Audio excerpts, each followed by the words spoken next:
नमस्कार साथियों, मैं मनीष कुमार शर्मा स्वागत करता हूं आपका एक बार फिर यादवेंद्र स्मार्ट क्लासेस पर, जिस पर आप आरओ एआरओ की तैयारी कर रहे हैं। जैसा कि आपको पता है कि हमारे द्वारा एक पूर्वा अवलोकन श्रृंखला चलाई जा रही है, जिसमें मैं आपको ज्योग्राफी कंप्लीट करा रहा हूं और ये क्लासेस आपको रोजाना सुबह 9 बजे मिलती हैं। और इन क्लासेस के लिए आपको क्या करना पड़ेगा, यादवेंद्र स्मार्ट क्लासेस के चैनल को सब्सक्राइब करना पड़ेगा। और यहाँ पे आपको हिस्ट्री और ज्योग्राफी दोनों की क्लासेस आपको रोजाना मिल रही हैं। इसी के साथ में अगर आपने क्लासेस नहीं देखी हैं, आप हमारे साथ में पहली बार जुड़े हैं, तो आप प्लेलिस्ट में जाकर आप उन क्लासेस को देख सकते हैं जो आपकी छूट चुकी हैं। तो इसी के साथ में आज की क्लास में मैं आपको बता दूं कि हम क्या पढ़ने वाले हैं। उससे पहले एक चीज़ आपके बारे में बता दूं कि हम लोग एक बैच लेके आ रहे हैं जो कि आपका मैथ्स का एक संघर्ष बैच है, जिसमें हम आपके बेसिक को कंप्लीट कराने वाले हैं, यानी बेसिक को मजबूत करने वाले हैं। तो आपको अपने बेस को मजबूत करना है तो हमारे इस संघर्ष बैच के साथ में जुड़ सकते हैं, जो केवल आपको 199 रुपए में मिलने वाला है। मात्र 199 रुपए में आपको इसमें क्या क्या मिलने वाला है, लाइव क्लासेस के साथ में क्लास नोट्स भी प्रोवाइड कराए जाएंगे, ऑनलाइन टेस्ट सीरीज रहेगी, और इसको हम बेसिक से एडवांस, अगर आपको आपके पास में कह सकते हैं कि आपको मैथ्स बिल्कुल नहीं आता है तो आप इस बैच से जुड़ सकते हैं। आप जब इस बैच से जुड़ेंगे तो आपको जब मैथ आने लगेगा तो हम इसे हाई लेवल, यानी जो एग्जाम का लेवल रहता है उस लेवल तक लेके जाएंगे। इसके अलावा आपकी जो क्लासेस रहेंगी वो बाइलिंगुअल क्लासेस रहेंगी, और आपको जो ऑनलाइन प्लेटफॉर्म की सबसे ज़्यादा डिमांड रहती है डाउट क्लासेस, क्योंकि यहाँ पर डाउट क्लासेस बहुत मुश्किल से मिल पाती है। तो मैं आपको बता दूं कि हम लोग आप पे डाउट क्लासेस अलग से चलाने वाले हैं। तो आप इस चैनल से, इसके लिए क्या करना पड़ेगा, आपको एप्लीकेशन डाउनलोड करने पड़ेगी जिसका नाम है यादवेंद्र स्मार्ट क्लासेस। आप जब उसको डाउनलोड करोगे, अपना रजिस्ट्रेशन करने के बाद में आप वहाँ पे 199 रुपये पे कर दोगे तो ये आपको बैच 8 तारीख से मिलने लगेगा। और इस बैच की खासियत यही है कि जिसको बिल्कुल भी मैथ्स नहीं आता है वो इस बैच से जुड़े, और उसको अपने आप में 1 महीने के अंदर इंप्रूवमेंट मिलेगा। और जब वो पढ़ना स्टार्ट करेगा हमारे साथ में, तो मैं गारंटी देता हूं कि एग्जाम क्वालिफाई भी जरूर होगा। इसी के साथ में आपके आगे बढ़ते हैं। आज की क्लासेस जो है, ज्योग्राफी की जो क्लासेस चल रही है एआरओ की, तो मैं इसमें आप बता दूं कि हम कई सारे टॉपिक कर चुके हैं। आज का जो टॉपिक है वो है आपका भारत के राज्य एवं केंद्र शासित प्रदेश। तो ये टॉपिक है, हम इस टॉपिक को आज कवर करने वाले हैं। मैं आपको एक और चीज़ बता दूं कि ये जो टॉपिक है आपका 2 क्लासेस में कंप्लीट होगा, क्योंकि इसमें जो क्वेश्चंस की संख्या है वो ज़्यादा है। तो जिस वजह से हम आपको ये टॉपिक 2 क्लासेस में प्रोवाइड कराएंगे, जिसमें आज जो हम पढ़ने वाले हैं वो राज्य को पढ़ने वाले हैं, यानी हम भारत के स्टेट को पढ़ने वाले हैं। तो भारत के कितने स्टेट हैं उनके बारे में जानने वाले हैं। आपको यहाँ पे मैप दिखाई दे रहा होगा, तो यहाँ पे आपको दिख रहे होगा ये कई सारे स्टेट, और स्टेट के अलावा यूनियन टेरिटरी यानी केंद्र शासित प्रदेश आपको यहाँ पे दिख रहे होंगे। अब मैं आपसे क्वेश्चन पूछूं, जैसे भारत के राज्यों की अगर यहाँ पे बात हो रही है, तो भारत के राज्य, टोटल राज्य की संख्या कितनी है, अगर आपसे ऐसा क्वेश्चन पूछ लिया जाए, ये आता नहीं भले, लेकिन हमें पता होना चाहिए। तो मालूम होना चाहिए कि 2020 के बाद अब जो राज्यों की संख्या है, यानी स्टेट की संख्या है भारत के, वो कितनी है, वो आपकी 28 है, यानी 28 राज्य हैं। और आपसे पूछ लिया जाए स्टेट के अलावा यूनियन टेरिटरी की संख्या कितनी है, तो यूनियन टेरिटरी की संख्या है 8। जब आपका जम्मू कश्मीर और लद्दाख को अलग अलग किया गया था, उसके बाद यहाँ पे संख्या कितनी हुई थी, तो 2019 में जो संख्या हुई थी वो 9 हो गई थी। लेकिन इसके बाद में दादर नगर हवेली और दमन दीव को क्या कर दिया गया, मर्ज कर दिया गया, जिसके बाद फिर से संख्या कितनी हो जाती है, फिर से यूनियन टेरिटरी की संख्या 8 हो जाती है। ठीक है, तो इसके अलावा और बात करूं तो क्षेत्रफल की दृष्टि से सबसे बड़े राज्यों की संख्या पूछी जाए, तो क्षेत्रफल की दृष्टि से सबसे बड़े राज्य कौन से हैं, अगर ये आपसे पूछा जाए तो आप क्या बताओगे, तो सबसे बड़े राज्यों में सबसे पहला, यानी भारत का सबसे बड़ा राज्य अगर आपसे पूछा जाता है तो वो है आपका राजस्थान। ठीक है, जो कि क्षेत्रफल की दृष्टि से, यानी एरिया वाइज, आपको यहाँ पे मैप में दिखाई दे रहा होगा कि एरिया वाइज की अगर मैं बात करता हूँ तो सबसे बड़ा राज्य जो है वो कौन सा है, वो आपका राजस्थान है। ठीक है, दूसरे की बात करते हैं तो दूसरा सबसे बड़ा राज्य कौन सा है, तो वो आपका मध्य प्रदेश है, जो कि आपकी राजस्थान से सीमा लगा रहा है, जो आपको यहाँ पे दिखाई दे रहा होगा। तो मैं इसको दिखाता हूँ कि ये वाला पार्ट जो है ये मध्य प्रदेश का पार्ट है, और मध्य प्रदेश जो है ये दूसरा सबसे बड़ा राज्य है। ठीक है, दूसरा सबसे बड़ा राज्य। इसके बाद में तीसरे राज्य की बात करूं तो तीसरा सबसे बड़ा राज्य जो एरिया वाइज सबसे बड़ा है वो है आपका महाराष्ट्र, और चौथा जो है, जो जहां पे आप तैयारी कर रहे हो यूपीपीएससी की, तो ये चौथा बड़ा राज्य वो कौन सा है, वो है आपका उत्तर प्रदेश। ठीक है, जहां पर चौथा सबसे बड़ा राज्य उत्तर प्रदेश है, वहीं पर जनसंख्या की दृष्टि से सबसे बड़ा राज्य अगर आपसे पूछा जाए, तो जनसंख्या की दृष्टि से अगर मैं बात करूं तो जनसंख्या के अकॉर्डिंग और 2011 की जनसंख्या यानी 2011 की सेंसस के अकॉर्डिंग सबसे बड़ा राज्य कौन सा है, वो पहले नंबर पर आता है उत्तर प्रदेश। कौन सा आता है, उत्तर प्रदेश।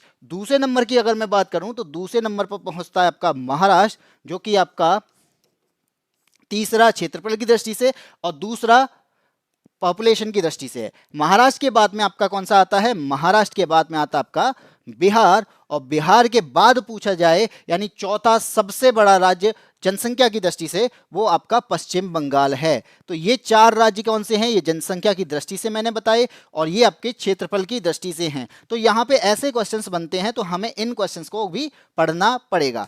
आगे बढ़ते हैं अगले पे, यानी अब आपका आता है क्वेश्चन नंबर 1, जो कि आपकी घटना चक्र में है।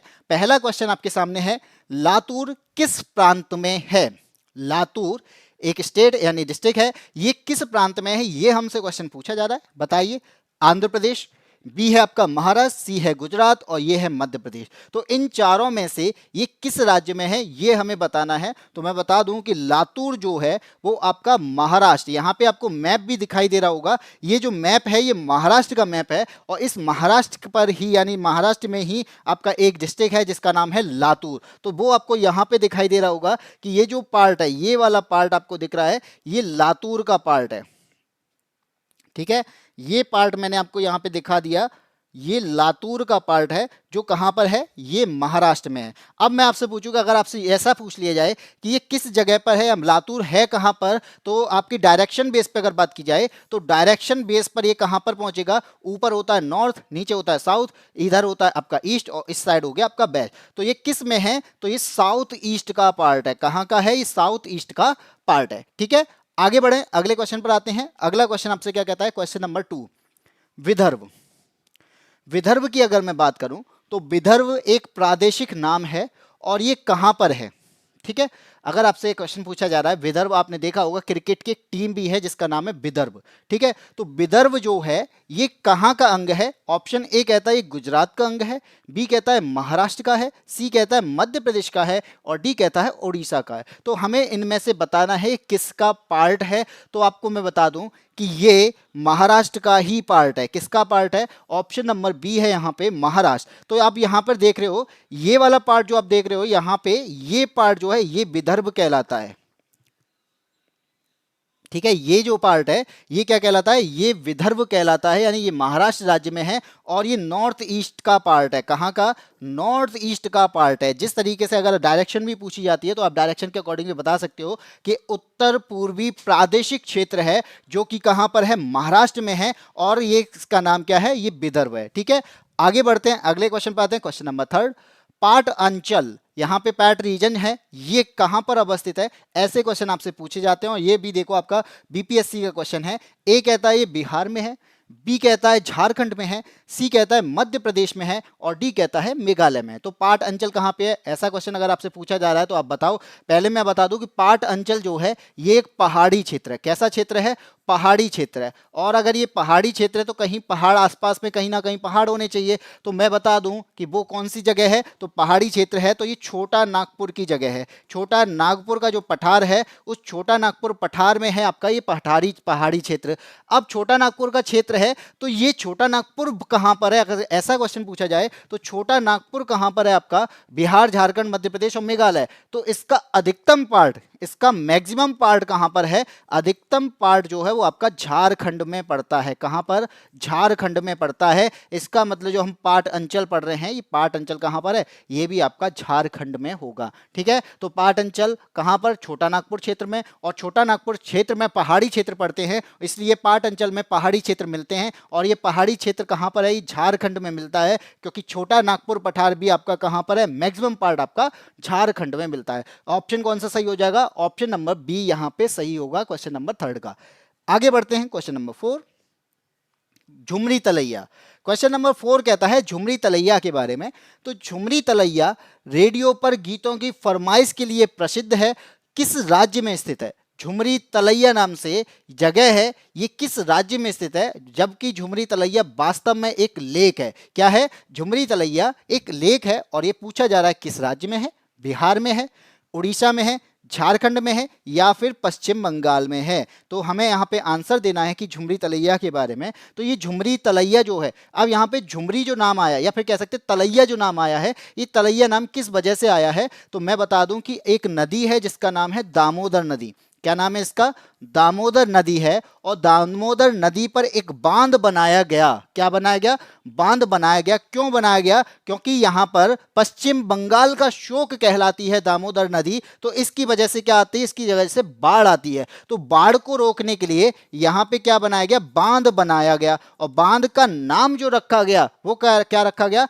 तलैया रखा गया। क्या नाम रखा गया? तलैया बांध रखा गया। अब एक बांध बनाया जाएगा, जब भी कभी भी एक बांध बनाया जाएगा तो बांध बनाने के लिए एक रिजर्वॉयर, जैसे जलाशय कहते हैं, एक जलाशय भी बनाया जाता है। वो आपकी कृत्रिम झील बन जाती है। अगर वो झील बनी है तो उस झील का भी नाम उसी नाम से पड़ जाता है। कहीं कहीं पे जो आपके बांध बनते हैं उन्हीं बांध के नाम से क्या बन जाता है? उसका नाम बन जाता है। तो एक बांध बनाया गया तलैया बांध, यहाँ पे रिजर्वॉयर है, उसका नाम क्या है? उसका नाम ही है झुमरी तलैया। यानी जो जलाशय बनाया गया उसी का नाम है झुमरी तलैया। अब ये पूछा जा रहा है कि ये है कहाँ पर?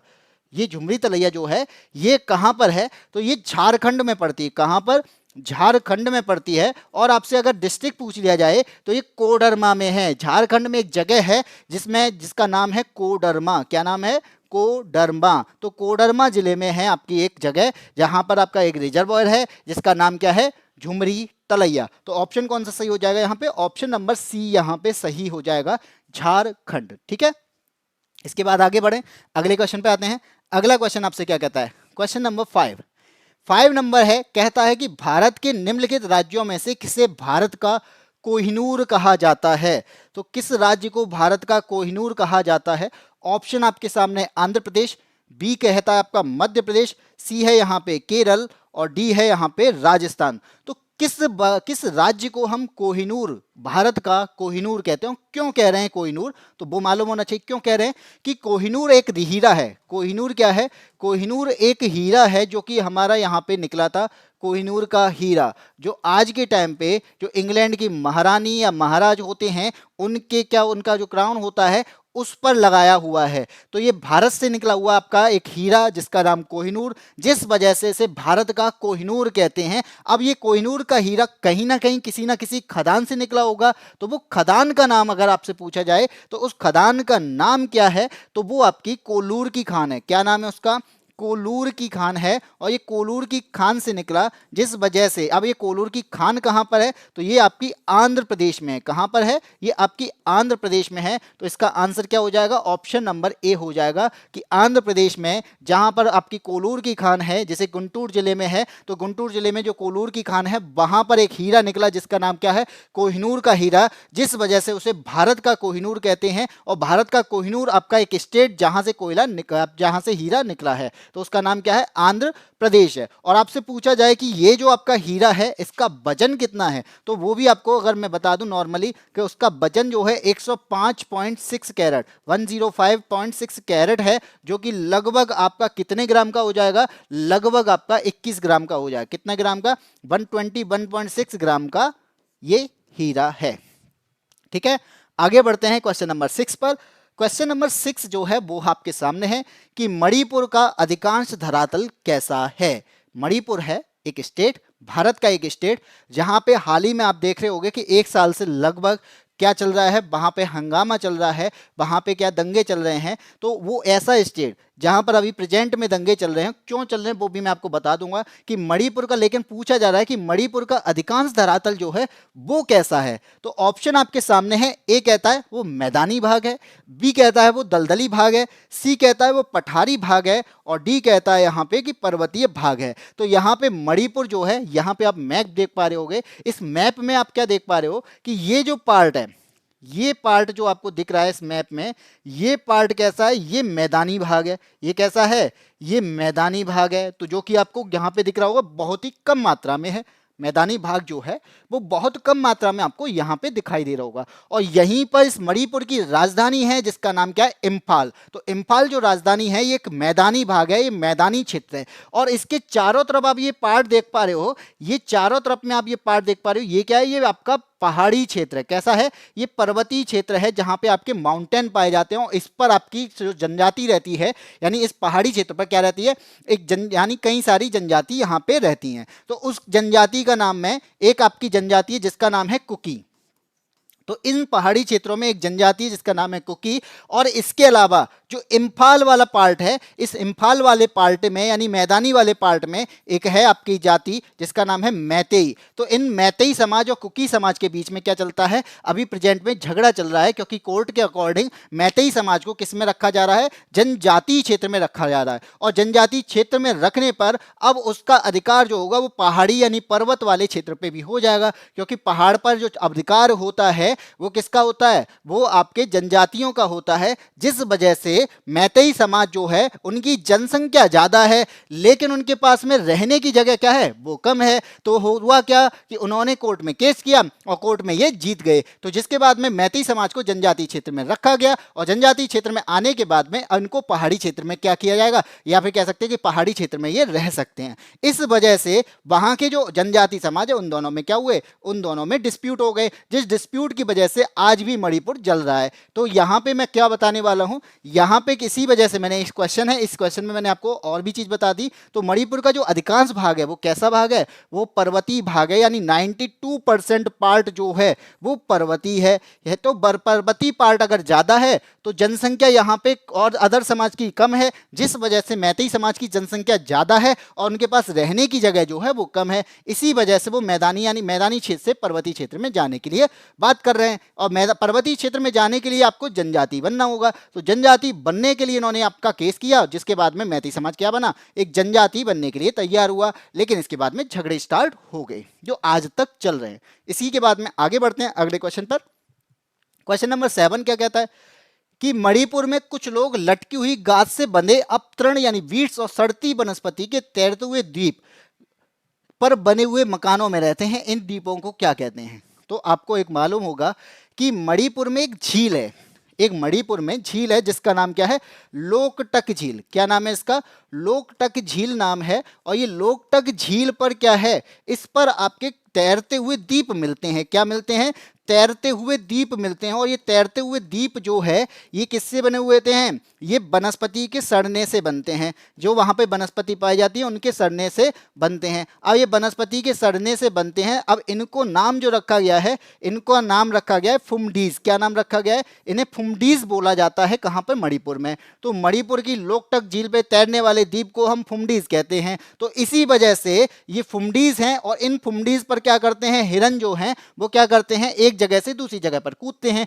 तो एक जगह से दूसरी जगह पर अगर कूदेंगे तो क्या होगा, तो ये वाइब्रेट करने लग जाती हैं, अपनी जगह पर वाइब्रेट करती हैं। और अगर ये वाइब्रेट करती हैं तो ऐसा लगता है कि मानो ये प्लेट बिछा दी गई हो, जैसे कि आपको यहाँ पे दिखाई दे रहा है। यहाँ पे आपको क्या दिख रहा है, ये एक जैसे प्लेट जैसी दिख रही हैं। तो यहाँ पे जब हिरन कूदता है तो वाइब्रेट करती हैं, जिस वजह से ऐसा लगता है कि ये क्या है, ये तैर रही हैं। तो यहाँ पर एक नेशनल पार्क बनाया गया, उसका नाम क्या रखा गया, केवल लामजाओ। तो आपका तैरता हुआ नेशनल पार्क है जिसका नाम है केवल लामजाओ। और तैरता हुआ इस वजह से क्योंकि यहाँ पे तैरते हुए द्वीप पाए जाते हैं। और तैरते हुए द्वीप का नाम क्या रखा गया है, फुमडीज रखा है, जो आपकी किससे बने हुए हैं, वनस्पतियों के सड़ने से बनते हैं। तो आपका आंसर क्या हो जाएगा यहाँ पे, ऑप्शन नंबर सी यहाँ पे सही हो जाएगा कि जो यहाँ पे तैरते हुए द्वीप हैं उन्हें हम फुमडीज बोलते हैं मणिपुर में। और इसी पर आपका एक तैरता हुआ नेशनल पार्क है, फ्लोटिंग नेशनल पार्क, दुनिया का एकमात्र फ्लोटिंग नेशनल पार्क जिसका नाम है केवल लामजाओ, जो कि इंडिया में है और इंडिया के मणिपुर में। ठीक है, आगे बढ़ें, अगले क्वेश्चन पर आते हैं। क्वेश्चन नंबर 8 क्या कहता है, भारत के किस राज्य को सिलिकॉन स्टेट के नाम से जाना जाता है। भारत के किस राज्य को सिलिकॉन स्टेट के नाम से जाना जाता है। 4 स्टेट हैं आपका, गोवा, आंध्र प्रदेश, कर्नाटक और केरल। तो यहाँ पे कहते हैं ना निक नेम रखे जाते हैं, जैसे लोगों के निक नेम रखे जाते हैं, ऐसी स्टेट के भी क्या है एक निक नेम होते हैं। तो अब यहाँ पे एक स्टेट है जिसका निक नेम क्या है, सिलिकॉन स्टेट। अब ये सिलिकॉन स्टेट क्यों बोला जा रहा है, क्योंकि यहाँ पे कह सकते हैं जो आपका आईटी पावर कह सकते हो, ये आईटी पावर स्टेट होता है। और आईटी पावर कहाँ पर सबसे ज्यादा है, तो आपको पता है वो कर्नाटक में सबसे ज्यादा, यानी आईटी पावर हाउस जो है वो कहाँ पर है, वो कर्नाटक में। तो आपका क्या है ऑप्शन नंबर सी यहाँ पे सही हो जाएगा। और कर्नाटक में एक जगह है जिसका नाम क्या है, बेंगलोर। क्या नाम है, बेंगलुरु जिसका नाम है। इसे क्या बोला जाता है, इसे सिलिकॉन वैली कहा जाता है। क्या नाम रखा गया है, इसका नाम है सिलिकॉन वैली। ठीक है जी, आगे बढ़े, अगले पर आए। अगला क्वेश्चन क्या कहता है, क्वेश्चन नंबर 9 कहता है कि कहा जाता है कि भारत में सिलिकॉन वैली स्थित है। अभी मैंने आंसर बता दिया कि सिलिकॉन स्टेट अगर कर्नाटक को बोला जा रहा है तो सिलिकॉन वैली बंगलुरु को बोला जा रहा है, जो कि कर्नाटक स्टेट का ही एक पार्ट है। तो आपका ऑप्शन नंबर ए यहाँ पे बिल्कुल सही हो जाएगा कि सिलिकॉन वैली कहां पर है, तो सिलिकॉन वैली आपकी बेंगलुरु में है। स्टेट पूछा जाए तो कर्नाटक में है। ठीक है, क्वेश्चन नंबर 10 क्या कहता है, निम्नलिखित में से कौन सा सही सुमेलित है। तो हमें यहाँ पे बताना है कि कौन सा, यानी 4 ऑप्शन दिए गए हैं, इन 4 ऑप्शन में हमें बताना है कि कौन सा सही सुमेलित है। बाकी 3 ऑप्शन जो हैं वो यहाँ पे गलत होंगे, यानी उनकी जगह पर क्या दिया गया, अलग स्टेट दिया गया होगा। अब यहाँ पे आपका ऑप्शन नंबर ए कहता है कि औरंगाबाद जो है वो आंध्र प्रदेश में पड़ता है। तो यहाँ पे मैं बता दूं कि औरंगाबाद आपका आंध्र प्रदेश में नहीं पड़ता, ये कहाँ पड़ता है, महाराष्ट्र में पड़ता है। अब आपसे मेरा एक क्वेश्चन है कि हाल ही में औरंगाबाद का नाम बदला गया है, तो इसका जो नया नाम रखा गया है वो नया नाम क्या है औरंगाबाद का, ये आपको कमेंट में बताना है कि औरंगाबाद शहर का नया नाम प्रेजेंट में क्या है और क्या रखा गया है, ये आपको कमेंट बॉक्स में आंसर देना है। अगला है पालनपुर। तो पालनपुर कहां पर है, तो हमें सही बताना था और हमें सही मिल गया, क्योंकि पालनपुर जो है वो आपका गुजरात में है। कहां पर है, गुजरात में है। सी यहाँ पे हुबली दिया है, तो हुबली कहां पे भाई, हुबली तो आपका कर्नाटक में है। और हमें तो सही बताना तो हमें मिल चुका है, लेकिन फिर भी हम इनको डिस्कस कर लेते हैं, क्योंकि यहाँ पे ऐसे भी क्वेश्चन आपके बनते हैं। तो इनमें से आ गया तो हम तुरंत आंसर दे देंगे। हुबली का आंसर हो गया कर्नाटक। और गुंटूर जो है जहां पे अभी मैंने बताया था कि कोहिनूर हीरा मिला था, जो गोलकुंडा की खदान से यानी कुन्नूर की खदान से मिला था, जो कोहिनूर का हीरा जिसे भारत का कोहिनूर कहते हैं, वो आंध्र प्रदेश है। तो आंसर क्या हो जाएगा भाई, उड़ीसा नहीं होगा इसका हो जाएगा आपका आंध्र प्रदेश। तो आंसर मुझे सभी के पता चल गए, लेकिन मुझे सही पता करना था, तो मुझे सही जो है वो ऑप्शन नंबर बी में देखा। तो यहां पे आपका ऑप्शन नंबर बी सही हो जाएगा। आगे बढ़ें, अगले क्वेश्चन पे आए। क्वेश्चन नंबर 11 क्या कहता है, निम्नलिखित में से कौन सुमेलित नहीं है। अब पहले वाले में पूछा गया कौन सुमेलित है, अब पूछा गया है कौन सुमेलित नहीं है। अगर सुमेलित नहीं है इसका मतलब एक ऑप्शन यहां पे गलत होगा, 3 क्या होंगे, 3 सुमेलित होंगे। तो एक ऑप्शन कौन सा गलत है वो हमें यहां पे देखना है। तो छत्तीसगढ़ है, पहला ऑप्शन कहता है छत्तीसगढ़ है, इसमें छत्तीसगढ़ के मैदान मिलते हैं। भाई छत्तीसगढ़ के मैदान तो छत्तीसगढ़ में ही मिलेंगे, तो ये तो मुझे सही दिख रहा है। बी कहता है कि जो आपका छोटा नागपुर का पठार है ना, छोटा नागपुर का पठार ये आपका झारखंड में है। तो ये तो बिल्कुल सही बात है कि झारखंड में ही छोटा नागपुर का पठार है, इसका मैक्सिमम पार्ट जो है वो झारखंड में पड़ता है। सी कहता है कि महाराष्ट्र जो है वो वृष्टि छाया क्षेत्र है, वृष्टि छाया प्रदेश है। तो बिल्कुल महाराष्ट्र जो है वृष्टि छाया प्रदेश भी है, क्योंकि यहाँ पे क्या है, यहाँ पे आपके क्या पढ़ते हैं, यहाँ पे आपका पश्चिमी घाट, और पश्चिमी घाट में कुछ पार्ट जो है यहाँ पे वृष्टि छाया प्रदेश में आता है। आंध्र प्रदेश की बात करोगे, अभी आप कहोगे महाराष्ट्र वृष्टि छाया प्रदेश है, लेकिन भाई मुंबई में तो बहुत अधिक बारिश होती है, इसलिए मैंने बोला कि कुछ पार्ट जो है वो वृष्टि छाया क्षेत्र, यानी यहाँ पे अगर मैं बात करूँ ये आपका क्या है, प्रायद्वीपी पार्ट। और इस प्रायद्वीपी पार्ट में क्या पड़ता है, यहाँ पे पश्चिमी घाट है, और यहाँ पे बारिश जब होती है तो इसके पश्चिमी घाट की तरफ में, यानी पश्चिमी घाट के एक साइड, यानी ईस्ट में नहीं होती, केवल आपके इसी किनारे पर, जैसे हम कोस्टल लाइन कहते हैं, इस कोस्टल लाइन पे बारिश होती है। तो यहां पे बारिश हो रही है तो इसके एक तरफ बारिश नहीं होती, तो उसे हम वृष्टि छाया क्षेत्र कहते हैं। तो वो आपका कुछ पार्ट महाराष्ट्र का ऐसा है जो वृष्टि छाया क्षेत्र में आता है।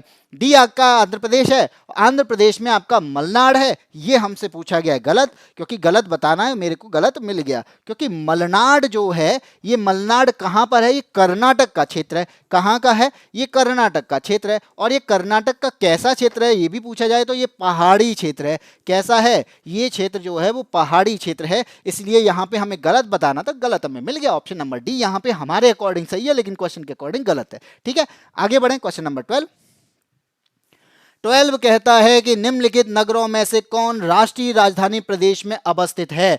राष्ट्रीय राजधानी प्रदेश, जिसे हम एनसीआर के नाम से जानते हैं, नेशनल कैपिटल रीजन। इसका मतलब क्या है कि हमारे पास में जो कैपिटल है, यानी दिल्ली की अगर मैं बात करूं तो दिल्ली का जो एरिया है वो है छोटा। अब हम इसको डेवलप करना चाहें तो उस छोटे एरिया को डेवलप करने के लिए हम तो तुरंत डेवलप कर देंगे, लेकिन जहां पर दिल्ली की संख्या भी ज्यादा हो रही है और जो देश के ज्यादातर जो वर्क होते हैं वो भी आपके कहां होते हैं, वो दिल्ली में ही रहते हैं, तो यहां पे क्या एक निर्णय लिया गया कि ऐसा करते हैं, दिल्ली को तो बढ़ा नहीं सकते, दिल्ली का क्या है, दिल्ली के एरिया को तो बढ़ा नहीं सकते, तो हम एक ऐसी योजना लेके आते हैं जिसे हम एनसीआर कहते हैं। तो इसमें क्या करते हैं, आसपास के जो बॉर्डर वाले क्षेत्र हैं, इन बॉर्डर वाले क्षेत्र को क्या किया जाए, इसको डेवलप करते हैं। डेवलप कौन करेगा, डेवलप हम दिल्ली वाले करेंगे। तो होता क्या है, इस एनसीआर के अंदर जो बॉर्डर वाले क्षेत्र हैं उनको शामिल किया जाता है, उन्हें यहां पे डेवलप किया जाता है। यानी नेशनल कैपिटल रीजन का मतलब है कि इसके अंदर जो दिल्ली से सटे हुए राज्यों के शहर हैं उनको डेवलप किया जा रहा है। तो यहां पे पूछा जा रहा है कि कौन सा दिल्ली एनसीआर में स्थित है।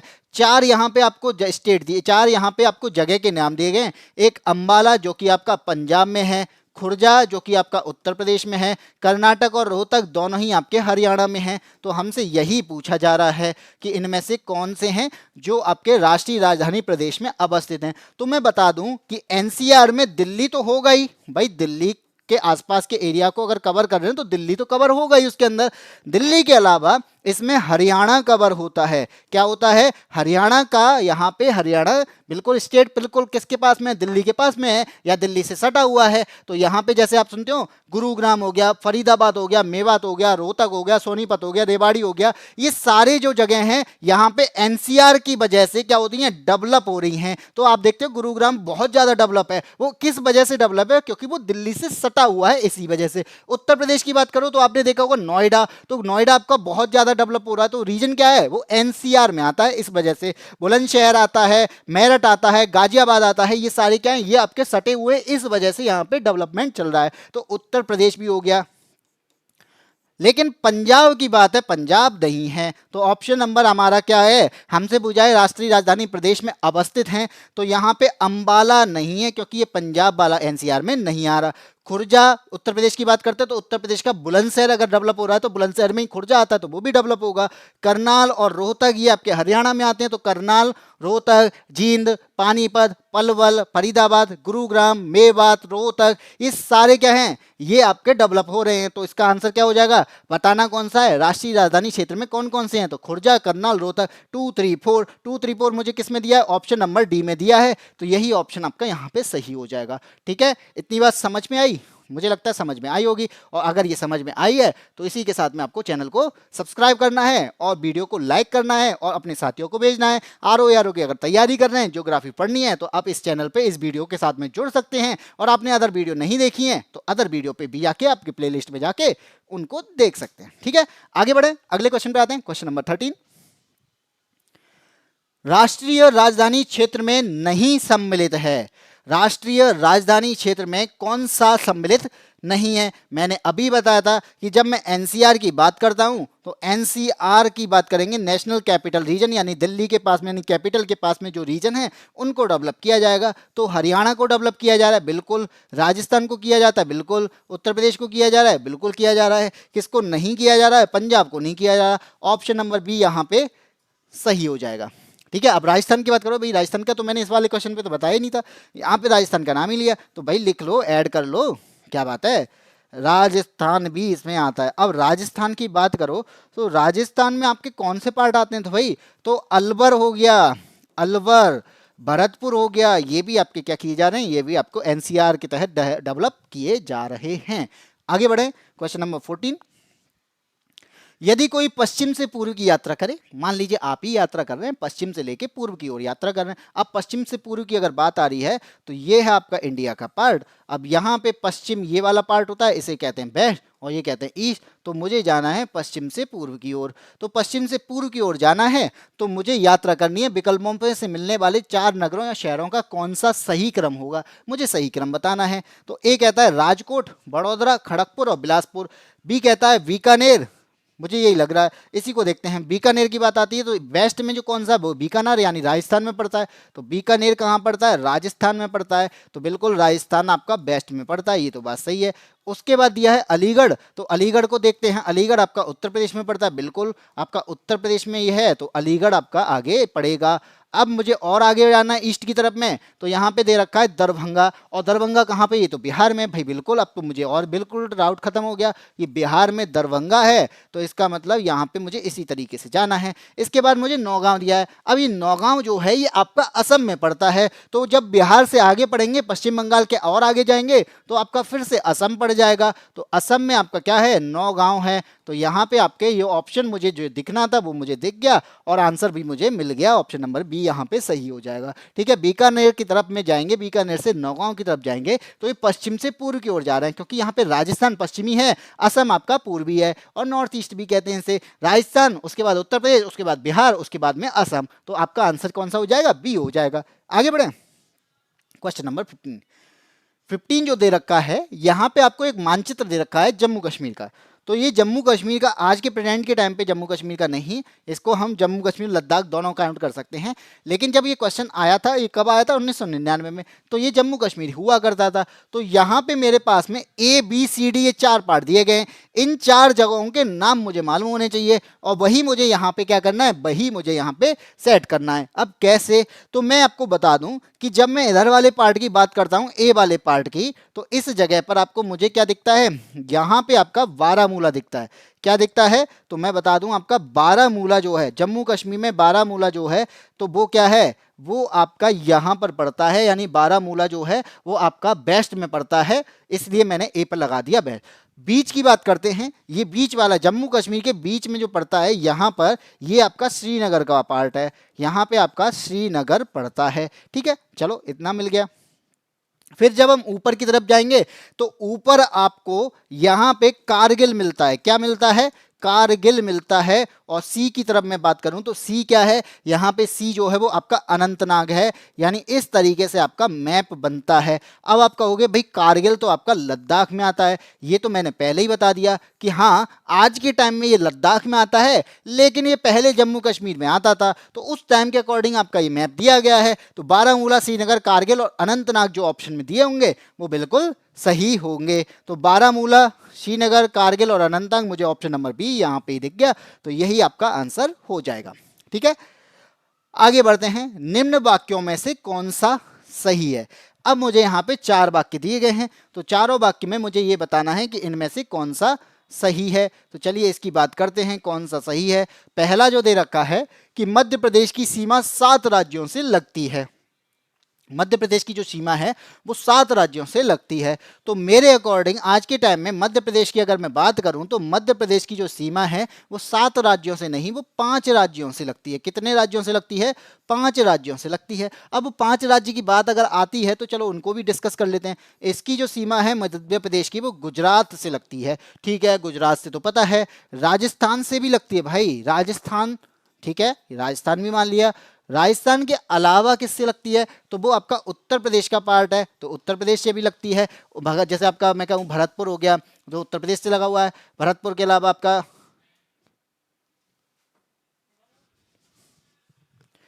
रिकॉर्ड,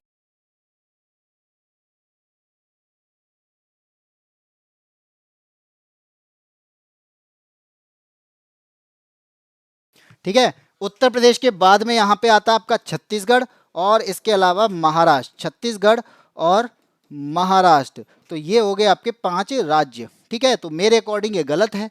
बी की बात करते हैं, भोपाल कर्क रेखा के उत्तर में है, तो मैं बता दूं कि भोपाल कर्क रेखा के उत्तर में नहीं पड़ता, ये दक्षिण में पड़ता है। कहां पड़ता है? दक्षिण में, तो बी भी आपका गलत हो गया।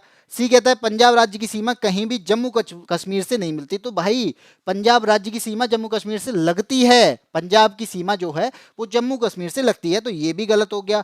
डी कहता है अरुणाचल प्रदेश में कोई भी राष्ट्रीय पार्क नहीं है। कौन कहता है भाई अरुणाचल प्रदेश में राष्ट्रीय पार्क नहीं है? किसने बोला? आपने नाम सुना होगा, नाम क्या कि दफा हो जाओ, क्या नाम दफा हो जाओ, तो ये तो आपका नेशनल पार्क है अरुणाचल प्रदेश में, तो किसने कह दिया नेशनल पार्क नहीं है? लेकिन अब यहां पे हमसे पूछा गया था सही, मुझे तो यहां पे चारों गलत लगे। आपको मैं बता दूं कि जब ये क्वेश्चन बना था, कब बना था? 1993 में बना था, और 1993 के अकॉर्डिंग तब जो सीमा थी 7 राज्यों से लगती थी मध्य प्रदेश की, तब उसके अकॉर्डिंग आपका ये राज्य यानी ये क्वेश्चन का ए आंसर सही था। लेकिन आज के प्रेजेंट के टाइम पे देखूं तो यहाँ पे कोई भी आंसर सही नहीं है, क्योंकि मध्य प्रदेश की जो सीमा है वो 5 राज्यों से लगती है। भोपाल आपका कर्क रेखा के दक्षिण में पड़ता है, पंजाब की जो सीमा है वो जम्मू कश्मीर से लगती है, और आपका अरुणाचल प्रदेश में नामदफा नेशनल पार्क पड़ता है। तो यहाँ पे आपका ऑप्शन कोई भी सही नहीं है प्रेजेंट के अकॉर्डिंग। अब आते हैं आपके क्वेश्चन नंबर 17। 17 क्या कहता है? 17 कहता है आपसे कि यहाँ पे आपको क्या बताना है? क्षेत्रफल के अनुसार बताना है। क्या बताना है क्षेत्रफल के अनुसार? कि क्षेत्रफल के अनुसार निम्नलिखित राज्यों का सही क्रम बताना है। तो कैसा होगा? पहला कहता है यहाँ पे 4 राज्य दिए गए हैं, 4 राज्य में आपका आंध्र प्रदेश, बिहार, मध्य प्रदेश और उत्तर प्रदेश दिए गए हैं, तो मुझे इनमें से क्या बताना है? क्षेत्रफल के अनुसार बताना है। तो आप जानते ही हैं सबसे बड़ा राज्य आपका राजस्थान है, उसके बाद आपका मध्य प्रदेश पड़ता है, उसके बाद महाराष्ट्र पड़ता है, तो राजस्थान यहाँ पे नहीं दिया, दूसरे नंबर का राज्य जो है मध्य प्रदेश वो दिया है, तो आपका सबसे पहले क्या आएगा? सबसे पहले आएगा 3, तो 3 को मैं देखूं तो बी ऑप्शन, सी ऑप्शन यहाँ पे गलत हो जाएगा। अब मेरे पास ए और डी ऑप्शन बचते हैं। मध्य प्रदेश के बाद, मध्य प्रदेश के बाद में महाराष्ट्र, लेकिन महाराष्ट्र यहाँ पे है ही नहीं, इसके बाद उत्तर प्रदेश पड़ता है, तो दूसरा जो आएगा वो आएगा 4, तो यहाँ पे 3 के बाद 4 आपका कौन सा है? ऑप्शन नंबर डी में दिया है, ये ऑप्शन नंबर ए गलत हो जाएगा। मेरे पास में जो ऑप्शन ए दिया था ये गलत हो जाएगा, क्योंकि 3 के बाद 4 आता है। इसके बाद भी अगर मैं बात करूं तो आपको पहले ही दिख रहा है कि पहला नंबर आएगा बाद पहले और दूसरा नंबर आएगा बाद में, यानी आंध्र प्रदेश पहले आएगा, बिहार आएगा बाद में। ठीक है जी, आगे बढ़े क्वेश्चन नंबर 18। ठीक है, बाकी का यहाँ पे मैंने दे दिया है कि पहले पर आपका राजस्थान पड़ता है, दूसरे पर आपका एमपी, तीसरे पर महाराष्ट्र, चौथे पर उत्तर प्रदेश, ये मैंने जब क्लास स्टार्ट की थी तभी बता दिया था। और 5वें पर यहाँ पे जम्मू कश्मीर दिया है, 6वें पर गुजरात है, 7वें पर कर्नाटक, आंध्र प्रदेश, उड़ीसा और छत्तीसगढ़। ये क्रम है, जो आपको याद हो सके तो कर लेना, मैं तो कहूँगा कर लेना। ठीक है, अब आगे बढ़ते हैं। क्वेश्चन नंबर आता है आपका 18। निम्नलिखित राज्यों में से किसका क्षेत्रफल सबसे कम है? किसका क्षेत्रफल सबसे कम है इसकी बात होती है। कौन है आपका? आंध्र प्रदेश, गुजरात, कर्नाटक और तमिलनाडु। तो मैं यहाँ पे आपके टॉप 10 की बात करूँ तो जो ऑप्शन यहाँ पे दिए गए हैं, आंध्र प्रदेश दिया गया है तो आंध्र प्रदेश आपका 6वें नंबर का है। ठीक है, और दिया गया है कर्नाटक दिया है तो कर्नाटक भी है, गुजरात भी है, तो गुजरात, कर्नाटक, आंध्र प्रदेश मुझे दिए गए हैं। और तमिलनाडु की बात हो रही है, तमिलनाडु या इस लिस्ट में था ही नहीं, तो आपका यहाँ पे इस लिस्ट को याद कर लिया तो मेरे पास तमिलनाडु आंसर अपने आप ही निकल के आ गया कि क्षेत्रफल के अकॉर्डिंग सबसे कम इनमें से कौन सा होगा? तमिलनाडु होगा। Question number 19। भारत के समस्त राज्यों में क्षेत्रफल अनुसार उत्तर प्रदेश का क्या स्थान है? भाई ये तो रटा पड़ा है, उत्तर प्रदेश का कौन सा स्थान है? सभी जानते हैं कि सबसे बड़ा अगर होगा तो वो कौन सा है?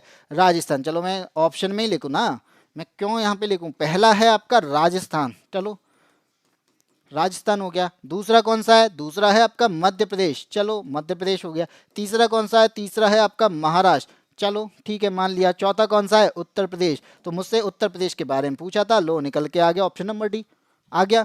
आगे बढ़े क्वेश्चन नंबर 20।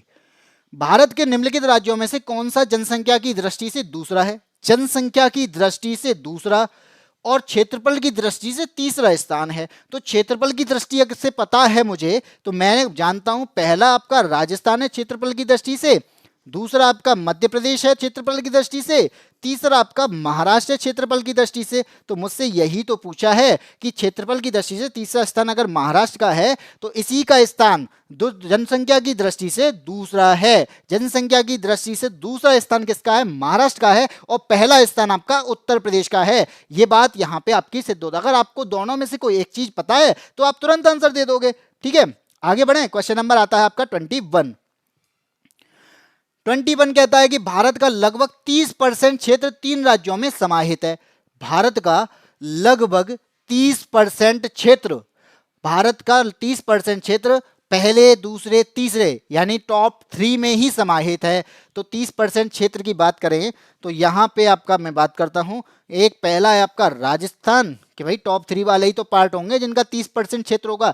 राजस्थान के बाद में आपका मध्य प्रदेश और उसके बाद में महाराष्ट्र। ये 3 ही क्षेत्र ऐसे हैं जिसका जिसका कह सकते हैं कि भारत के क्षेत्रफल का लगभग 30% यहाँ पे इन्हीं में आ जाता है। तो आपका आंसर कौन सा हो जाएगा? तो आपका आंसर हो जाएगा ऑप्शन नंबर सी, यहाँ पे हो जाएगा। ठीक है, और बाकी का अगर आपको आइडिया लगाना है तो ये दिए है लिस्ट, तो यहाँ पे आप लिस्ट में देख सकते हो।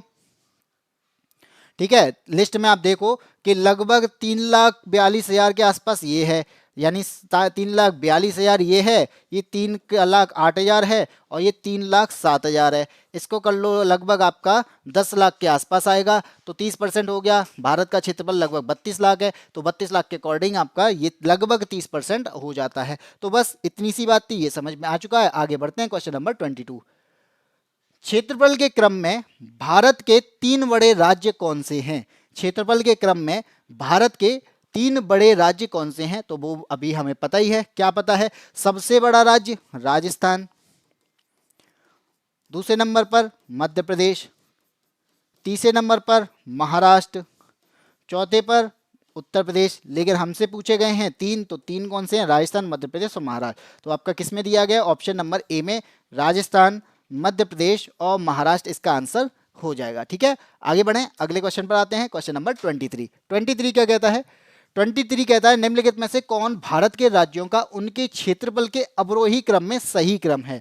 तो सबसे पहले यानी भारत के राज्यों का हमें क्षेत्रफल के अकॉर्डिंग अवरोही क्रम लगाना है।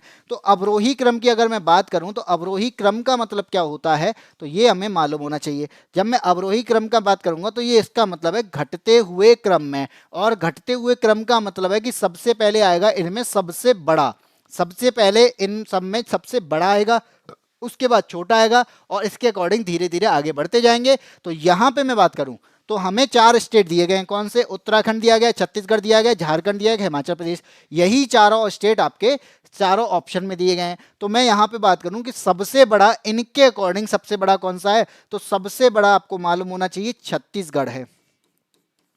ठीक है, और यहाँ पे मैं बता दूं कि इनके अकॉर्डिंग आप देखोगे तो इस लिस्ट में आप चेक करोगे तो छत्तीसगढ़ आपका टॉप 10 में आता है। छत्तीसगढ़ जो है वो आपका टॉप 10 में आता है। बाकी आप देखो ना तो इसमें झारखंड दिखाई दे रहा है, ना ही आपका हिमाचल प्रदेश है, ना ही आपका उत्तराखंड है। तो छत्तीसगढ़ हो गया आपका टॉप 1, यानी जो ऑप्शन दिए हैं उसके अकॉर्डिंग टॉप 10 के अकॉर्डिंग, लेकिन ऑप्शन के अकॉर्डिंग यहाँ पे पहला जो स्टेट होगा वो आपका छत्तीसगढ़ होगा। ठीक है, और छत्तीसगढ़ आपका यहाँ पे ऑप्शन नंबर सी में दिया है, तो यही आपका ऑप्शन सही हो जाएगा। ठीक है, छत्तीसगढ़, उसके बाद झारखंड, उसके बाद हिमाचल प्रदेश और उसके बाद में उत्तराखंड। ठीक, आगे बढ़ें। क्वेश्चन नंबर आता है आपका 24, और 24 आपसे क्या कहता है? क्वेश्चन नंबर 24 कहता है कि भारत के निम्नलिखित राज्यों को उनके भौगोलिक क्षेत्र के घटते क्रम में लगाना है। ये भी क्या करना है? घटते क्रम में लगाना है। तो घटते क्रम में अगर लगाएंगे तो हमें क्या पता होना चाहिए? सबसे पहले सबसे बड़ा कौन सा है? तो भारत का ही सबसे बड़ा कौन है? भारत का तो सबसे बड़ा राजस्थान है, तो पहले पे तो आपका फर्स्ट ही आएगा। अब राजस्थान के बाद में आपका पड़ता है मध्य प्रदेश, और मध्य प्रदेश के बाद में आता है आपका महाराष्ट्र। तो टॉप 3 में ही आपके 2 दिए गए हैं, तो पहले के बाद में आएगा आपका थर्ड। तो पहले के बाद में थर्ड आप देख लो, तो ऑप्शन नंबर सी दिया है, यही आपका आंसर सही हो जाएगा कि फर्स्ट, थर्ड, फोर्थ और सेकंड। बाकी आप चेक कर लो, थर्ड में आपका महाराष्ट्र, सेकंड, फोर्थ तो आपका कौन सा है? फोर्थ आपका कर्नाटक है, इसके बाद में सेकंड जो दिया है वो आपका तमिलनाडु।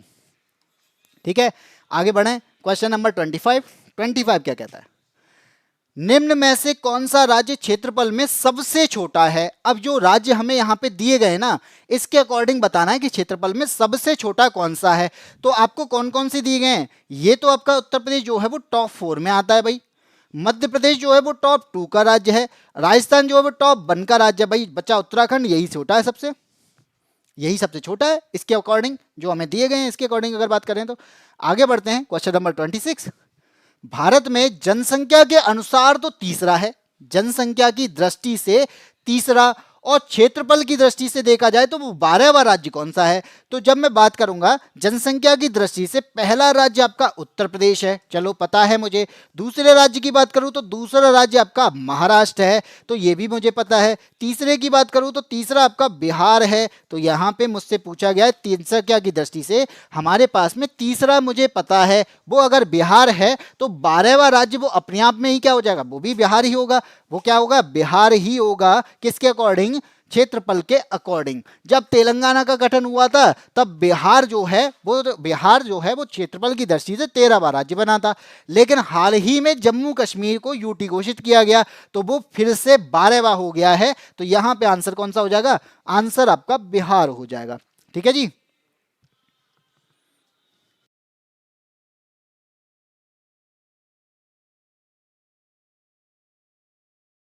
आगे बढ़े, अगला क्वेश्चन, क्वेश्चन नंबर 27। और 27 आपसे क्या कहता है कि निम्नलिखित राज्यों में से कौन से उत्तर प्रदेश के सीमावर्ती हैं। तो उत्तर प्रदेश की सीमाओं पे लगे हुए राज्यों के नाम हमें पता होने चाहिए। तो यहाँ पे हमारे पास में 4 राज्य दिए गए हैं, लेकिन अगर मैं उत्तर प्रदेश की बात करूं तो उत्तर प्रदेश की सीमा से लगने वाले राज्यों की स्थिति क्या बताएं तो 8 राज्य हैं जो उत्तर प्रदेश की सीमा से लगते हैं। और उत्तर प्रदेश की सीमा से एक यूटी है जो आपकी उत्तर प्रदेश की सीमा से लगता है, और एक यूटी का नाम क्या है, दिल्ली है। तो दिल्ली यहाँ पे सही होगा। लेकिन हमें यहाँ पे क्या बताना है, यहाँ पे हमें बताना है उत्तर प्रदेश में 8 राज्य कौन से हैं। तो यहाँ पे अगर मैं बात करूँ तो आपको दिख रहा होगा हिमाचल प्रदेश पहला, दूसरा आपका उत्तराखंड, तीसरे की बात करो तो बिहार, चौथा आपका झारखंड, पांचवा छत्तीसगढ़, छठवां आपका मध्य प्रदेश, सातवां आपका राजस्थान और आठवां आपका हरियाणा। तो यहाँ पे हमारे पास में क्या नहीं है, तो वो आपका पंजाब नहीं है, राजस्थान। इसका आंसर क्या हो जाएगा, इसका आंसर देखो राजस्थान भी है, छत्तीसगढ़ भी है, झारखंड भी है। तो इसका मतलब 2, 3, 4 है, पंजाब मुझे इसमें कहीं नहीं दिखा। तो इसका मतलब मेरे पास में आंसर कौन सा हो जाएगा, ऑप्शन नंबर बी होगा, 2, 3 और 4। ठीक है, आगे बढ़े, अगले पर आते हैं, क्वेश्चन नंबर 28। 28 क्या कहता है, 28 असम कुल मिलाकर कितने राज्यों और कितने केंद्र शासित प्रदेशों से घिरा हुआ है।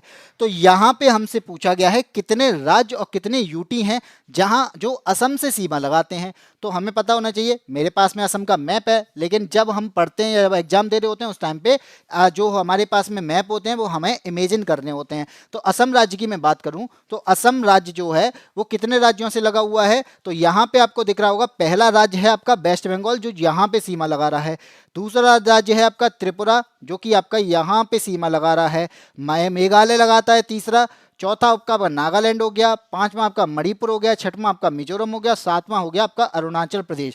और एक और बात यहाँ पे याद रखना कि असम इकलौता राज्य है जो 7 सिस्टर्स से सीमा लगाता है, यानी 7 सिस्टर्स में आने वाले सभी स्टेट से सीमा लगाता है, लेकिन असम खुद 7 सिस्टर्स का पार्ट है। तो इसका मतलब है बाकी के 6 जो स्टेट हैं उन सभी से सीमा लगाता है। तो आंसर क्या हो जाएगा आपका, ऑप्शन नंबर बी यहां पे हो जाएगा। एक स्टेट जो है वो अलग है, वेस्ट बंगाल, जो कि 7 सिस्टर्स का पार्ट नहीं है। यहां पर ये बात आपको समझनी चाहिए कि असम जो है सभी नॉर्थ ईस्ट के 7 सिस्टर जो हैं उनके सभी 6 स्टेट से सीमा लगाता है, सातवां वो खुद है। एक स्टेट ऐसा है जो आपका 7 सिस्टर्स का पार्ट नहीं है लेकिन फिर भी उससे सीमा लगाता है, उसका नाम है वेस्ट बंगाल। ठीक है, आगे बढ़े, अगले पर आते हैं, क्वेश्चन नंबर 29। छत्तीसगढ़ की सीमा उभयनिष्ठ नहीं है। ठीक है, छत्तीसगढ़ की जो सीमा है वो उभयनिष्ठ नहीं है, हमें ये बताना है। ऑप्शन आपके सामने महाराष्ट्र के साथ, बी कहता है यहाँ पे बिहार के साथ, सी है आपका उड़ीसा के साथ, और डी है यहाँ पे आंध्र प्रदेश के साथ। तो यहाँ पे छत्तीसगढ़ की बात करते हैं तो यहाँ पे आप छत्तीसगढ़ को देखोगे तो ये आपको यहाँ पे दिखाई दे रहा होगा छत्तीसगढ़, ये वाला पार्ट है आपका छत्तीसगढ़ का। ठीक है, ये आपको मैप में यहाँ पे दिखाई दे रहा है छत्तीसगढ़ है, किसके साथ में सीमा नहीं लगाता है। तो जब मैं बात करूं महाराष्ट्र तो आपको महाराष्ट्र यहाँ पे दिखाई दे रहा होगा, महाराष्ट्र से सीमा लगा रहा है।